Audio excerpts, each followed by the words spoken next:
네, 오늘의 해외 이슈 진행하도록 하겠습니다. 오늘 핵심 이슈 부분 보시면 미국 1분기 성장률 예상 하회된 부분이 있고요. 그 다음에 두 번째로 중요한 부분은 애플 1분기 중국 출하량 6.6% 정도 감소한 부분, 그 다음에 메타 실적 전망으로 인해서 이제 AI 관련주 주가 급락한 부분, 이렇게 세 가지로 보시면 될 것 같습니다. 일단 1분기 성장률 예상 하회한 부분인데, 일단 1분기 GDP 성장률 자체가 이제 예상보다는 좀 둔화가 크게 된 편이고요. 전망치가 2.4% 정도였는데 1Q GDP 1.6% 정도 상승하면서 예상폭은 하회했습니다. 근데 이게 일단 성장률 자체에 대해서의 하회는 분명히 악재 이슈는 맞지만 일단 기업들 최근에 이제 인플레이션으로 인한 물가 상승 영향이 오히려 이제 주가의 영향 비중이 컸기 때문에 그런 부분에 있어서는 인플레이션은 추후 안정될 가능성은 있다라는 면 때문에 일단 시장에서는 이걸 무조건적인 악재로는 보고 있진 않다 정도로 보시면 될 것 같습니다. 그래서 일단 플러스의 경제 성장률은 유지를 해주고 있는 상태이기 때문에 그런 면에 있어서의 안정성은 아직은 있다라고 보시면 될 것 같습니다. 그래서 일단 그 다음에 소비지출 물가지수 부분이 3.7% 정도로 상승 보여줬고요. 예상치보다 더 높았습니다. 그래서 이 부분은 이제 악재로 작용하는 게 맞고요. 오히려 이제 현재 시점 기준으로 보자면은 GDP보다는 개인 소비지출 부분이 더 영향이 클 수밖에 없는 상황이다라고 생각하시면 될 것 같습니다. 그래서 일단 물가지수 부분은 좋지 않다 정도 참고하시면 좋을 것 같고요. 네, 두 번째 이슈가 이제 원자재 가격 지속 상승에 관한 건이었는데 사실 이제 최근에 이제 골드나 구리 같은 경우에도 굉장히 빠른 속도로 올라졌고, 특히 골드가 이제 굉장히 투자성으로 인해서 강하게 상승세를 보여줬죠. 근데 이제 오일이나 구리 같은 경우에는 그만한 탄력성을 아직은 보여주진 않았습니다. 물론 상승세는 나왔지만, 그래서 아직은 이제 실질적으로 공업에서 사용이 되는 구리나 오일 같은 경우에는 추가적인 상승 전망은 있다 정도 참고하시면 좋을 것 같고, 올해 3% 내년 4% 정도 원자재 가격 하락은 전망은 되는데 현재까지는 인플레이션 상승 압력은 있다. 아까 전에 방금 보여드렸던 소비지출 물가지수 부분도 상승했기 때문에 이런 원자재 상승도 동반될 수밖에 없는 상황이다. 참고하시면 좋을 것 같습니다.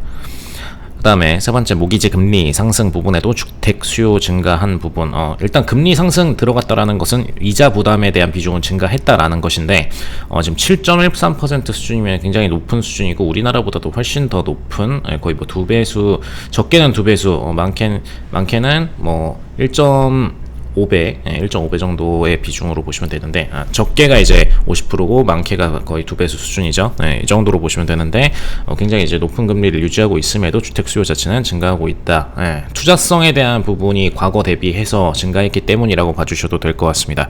이제 과거 2008년 이후에 거의 10년 동안 미국 주택 경기는 상승하는 모습이 없었는데 그런 모습이 최근 들어서 코로나 이후부터 조금씩 나오기 시작을 했고, 심지어 금리 상승 구간에서도 발생을 하고 있죠. 그래서 이런 부분들은 미국 주택에 대한 투자성 부분이 확대되고 있다로 생각하시면 됩니다.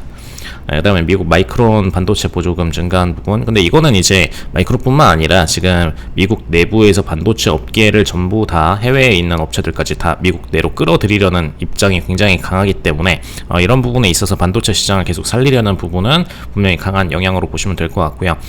참고로 이제 AI에서의 핵심 사업도 이 부분이기 때문에 미국이 이제 반도체 시장을 토대로 차기 10년에 대한 성장을 끌어가려는 모습이다라고 생각하시면 될 것 같습니다. 그래서 반도체 관련된 섹터들은 지속적으로 미국 내에서 성장 보일 가능성이 높다 참고하시면 좋을 것 같고요.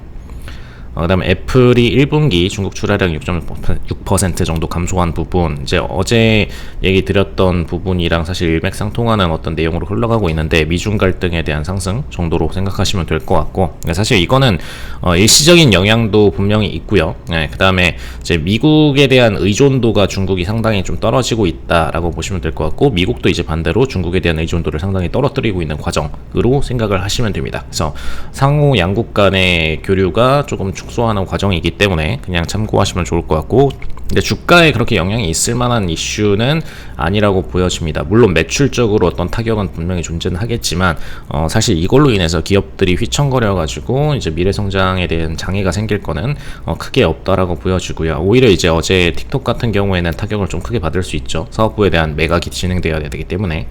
그래서 그 정도 차이는 있다. 참고하시면 될 것 같고, 메타 실적 전망 부분에서 이제 AI 관련주 주가 급락된 부분이 있는데, 메타 같은 경우는 이제 본인들이 클라우드 클라우드 서비스도 운영을 하는 부분이고, 그다음에 AI에 대한 기반으로 본인들이 어떤 플랫폼 성장을 가져가려고 했었기 때문에 그런 부분에 있어서의 약세라고 보시면 될 것 같은데, 근데 사실 이제 메타는 방향성을 좀 잘못 잡았어요. 메타라는 메타버스에 대한 방식이 사실 이제 SNS의 다음 세대를 만들겠다라는 목적으로 했는데, 이제 AI와 메타가 약간의 괴리감이 있습니다. 그 메타버스와 AI는 약간의 괴리감이 아직은 존재하는 상황이고요. 근데 다만 이제 추후에 메타버스에 대한 개발 부분이 AI로도 충분히 텍스트 기반으로 형성이 될 수 있는 그런 개발 환경이 만들어질 때 시점 기준으로는 굉장히 빠른 성장을 거둘 수는 있습니다.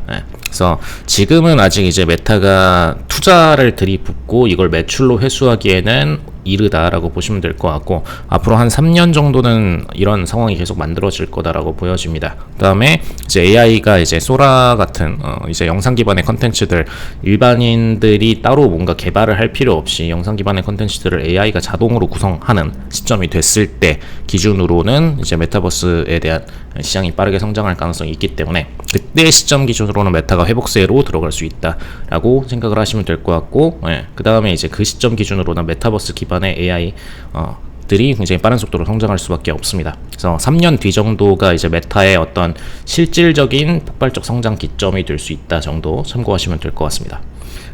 이번 주 이슈 경제 캘린더 부분 어제도 한번 보여드렸는데, 금요일 지금 근원 소비자 물가, 소비 지출 물가 지수, 그 다음에 개인 소비 소득 부분 이렇게 두 가지 있고 참고하셔서 트레이딩 하시면 되겠습니다.